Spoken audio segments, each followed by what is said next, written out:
Rasulullah, dalam mengenangmu kami susuri lembaran sirahmu pahit getih. Assalamualaikum warahmatullahi wabarakatuh. Nahmaduhu wa nusalli wa nusallimu ala rasulihil karim, amma ba'd. Pemirsa yang dirahmati Allah subhanahu wa ta'ala, berjumpa lagi dengan saya di channel ini, channel Ta'lim TV. Mudah-mudahan pemirsa semua dalam keadaan sehat, dalam keadaan dilindungi oleh Allah subhanahu wa ta'ala, senantiasa berada di bawah hidayah Allah subhanahu wa ta'ala, sehingga kita semua dapat mengamalkan agama sampai akhir hayat kita. Amin amin ya rabbal alamin. Pada kesempatan kali ini insyaallah saya akan membahas mengenai hukum kurban dan tata cara pelaksanaannya sesuai dengan syariat Islam. Simak terus videonya dan jangan di skip agar tidak gagal paham.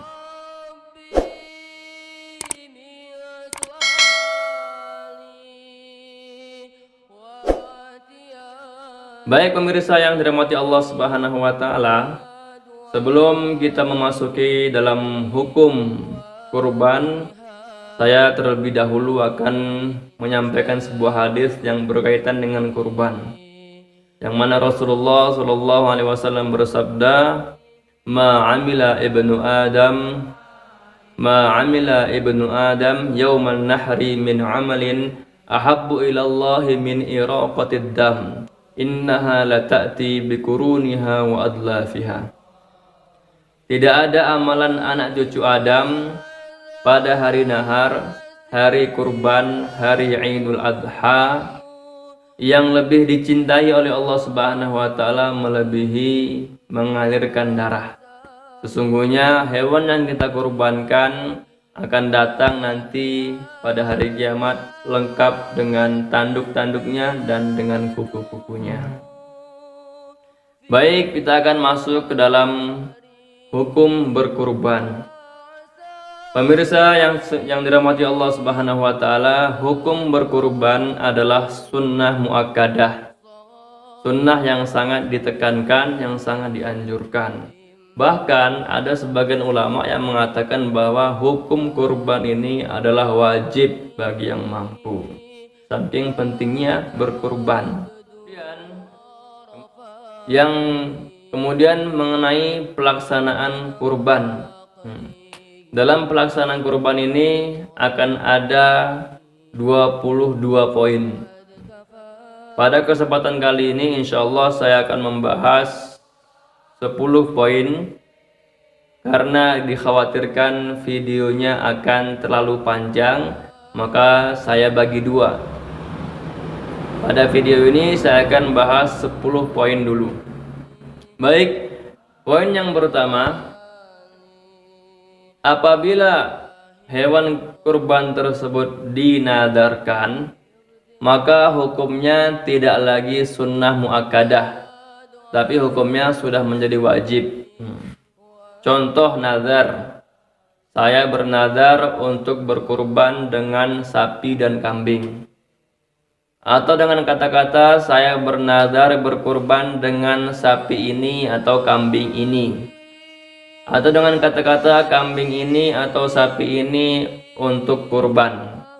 Maka hewan yang ditentukan untuk berkurban tadi dengan kata-kata nazar, maka hewan tersebut hukumnya untuk dikurbankan tidak lagi sunnah, tapi sudah menjadi wajib karena sudah dinazarkan.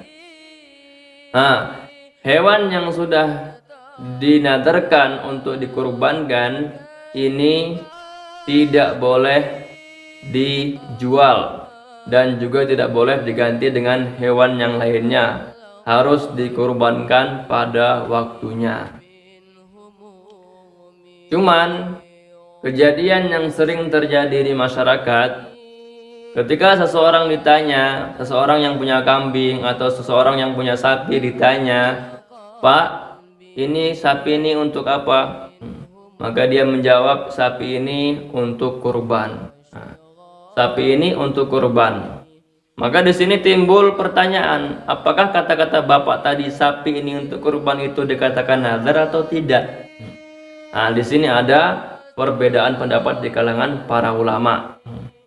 Ada yang mengatakan dan ini merupakan kaul yang muktamad, kaul yang dipegang, yang kuat, bahwa kata-kata Bapak tadi itu sudah dihukumi nazar.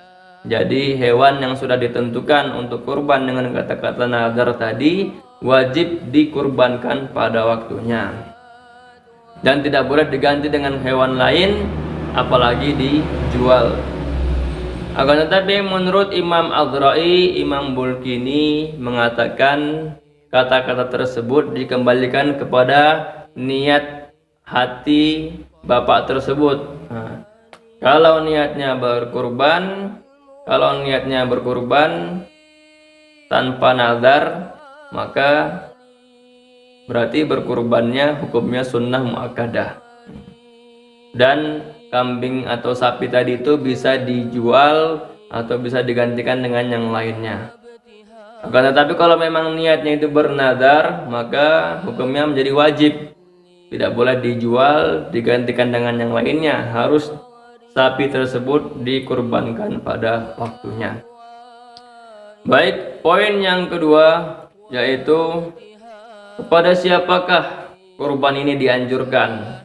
Jadi kurban ini dianjurkan atau diperintahkan kepada orang Islam yang baligh, yang berakal, yang merdeka, bukan budak, yang rasyid, orang yang sudah pandai mengelola uang, bukan orang yang bodoh dalam mengelola uang, dan yang terakhir dia mampu. Dan kata-kata mampu di sini maksudnya adalah yaitu orang yang punya harta yang cukup untuk membeli hewan kurban di tanggal 10, 11, 12, 13 Dzulhijjah, dan uang tersebut di luar keperluan dirinya dan keperluan orang-orang yang di bawah tanggung jawabnya. Maka orang tersebut sudah dikatakan orang yang mampu untuk berkurban. Poin yang ketiga, bagi yang berkurban, bagi anda-anda yang ingin berkurban, maka sejak tanggal 1 Dzulhijjah sampai hewan kurban anda disembelih, maka anda dimakruhkan untuk memotong rambut dan kuku anda. Poin yang kelima, waktu kurban. Nah, waktu berkurbannya, waktu menyembelihnya kapan? Waktu menyembelih kurban mulai dari terbit matahari pada tanggal Dzulhijjah, pada tanggal 10 Dzulhijjah, dan sudah ditambah dengan 2 rakaat sholat, ditambah dengan 2 khutbah yang ringkas. Sudah masuk waktu penyembelihan kurban. Dan waktu penyembelihan kurban ini akan berakhir ketika tenggelamnya matahari pada tanggal 13 Dzulhijjah. Jadi total waktu penyembelihan ada 4 hari. 10, 11, 12, 13 Dzulhijjah. Ada 4 hari.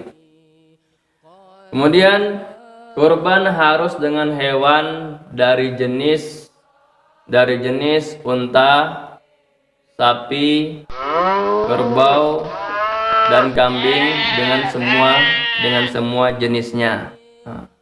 Maka tidak sah berkurban dengan kuda, dengan kijang, ataupun dengan ayam, ataupun dengan membagi-bagikan uang. Ini tidak sah. Harus dengan unta atau sapi atau kerbau atau kambing dengan semua jenis kambing tersebut. Kemudian berapakah umur atau usia binatang kurban yang sudah layak untuk dikurbankan? Untuk kambing kibas, kambing yang berbulu wol, itu minimal berumur 1 tahun sempurna. Minimal berumur 1 tahun sempurna atau sudah poel, sudah tanggal gigi depannya. Kemudian untuk sapi, kambing Jawa, dan kambing etawa dan seluruh kambing yang berbulu rambut minimal umurnya adalah 2 tahun. Akan tetapi ada sebagian ulama mengatakan boleh kurang dari 2 tahun asalkan sudah poel, sudah tanggal gigi depannya, itu sudah diperbolehkan untuk dijadikan hewan kurban.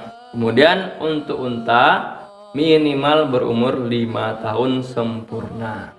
Poin yang ketujuh.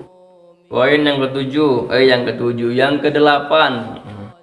Yang kedelapan, hewan kurban tersebut tidak boleh cacat. Tidak boleh cacat.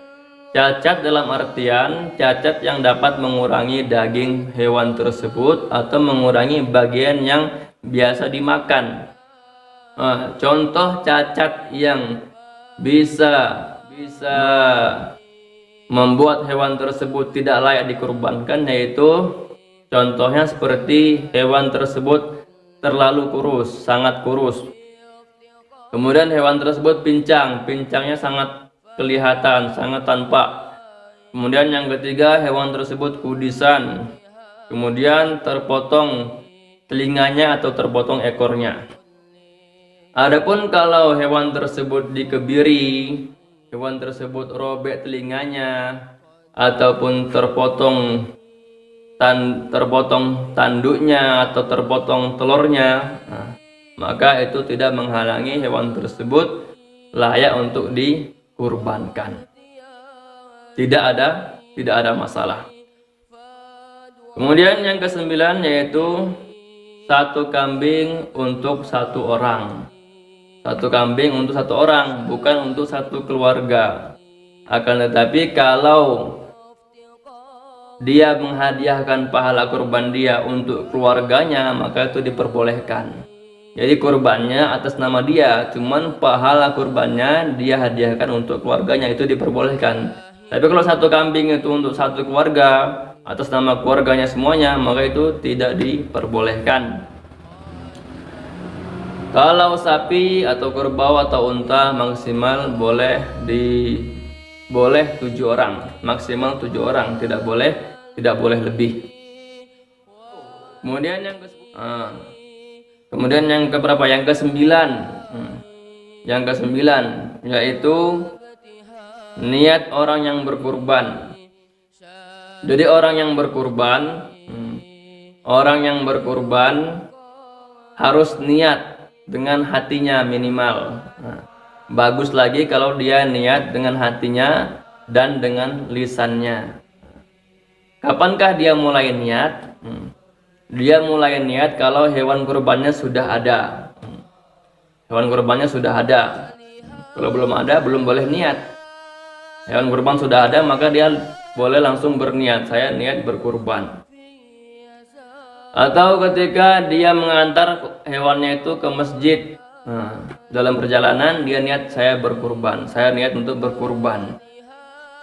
Atau ketika menyerahkan hewan tersebut kepada panitia, maka sudah diperbolehkan untuk niat berkurban. Atau ketika hendak disembelih hewannya, maka sudah diperbolehkan untuk berniat untuk kurban, niat kurban.